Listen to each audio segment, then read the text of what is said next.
ராகு தசா யாருக்கு நன்மையை தரும்? ராகுக்கு சொந்த வீடுகள் கிடையாது. ராகு எந்த ஸ்தானத்தில் அமர்ந்திருக்கின்றாரோ அந்த ஸ்தானத்தின் வழியாகத்தான் நமக்கு நன்மை அல்லது தீமையை செய்வார்.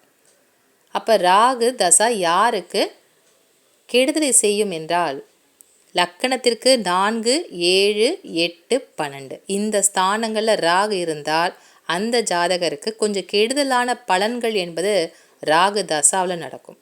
மற்ற ஸ்தானங்கள் இருக்கவங்களுக்கு ரொம்ப அதிகமான கெடு பலன்களை ராகு தன்னுடைய தசாவில் தரமாட்டார். இப்போ ராகு தசா வந்துட்டாலே அவங்களுக்கு பழக்க வழக்கங்களில் ஒரு வித்தியாசம் தெரியும். அப்போவே நம்ம தெரிஞ்சுக்கலாம் ராகு தசா அவங்களுக்கு ஆரம்பிச்சிருக்குன்னு. வேறு பாஷை வேறு மொழி சார்ந்தவர்களுடன் அதிகமான நட்பு என்பது அதுக்கப்புறம் அவங்களுக்கு ஏற்படும். இரவு நேரத்தில் ரொம்ப அதிகமான ஒரு உற்சாகத்துடன் இருப்பாங்க. அது வரைக்கும் இரவு நேர தூக்கம் ரொம்ப ஜாஸ்தியாக இருந்திருக்கும். இந்த ராகு தசா ஆரம்பித்த பிறகு இரவு நேரத்தை தான் ரொம்ப அதிகமாக வேலை பார்க்கக்கூடியவங்களாக இருப்பாங்க. அந்த நேரத்தில் ரொம்ப தூக்கம் வராது அவங்களுக்கு. இதெல்லாம் ராகு தசா ஆரம்பிச்சிருச்சு அப்படின்றதுக்கான ஒரு அறிகுறிகள் தான்.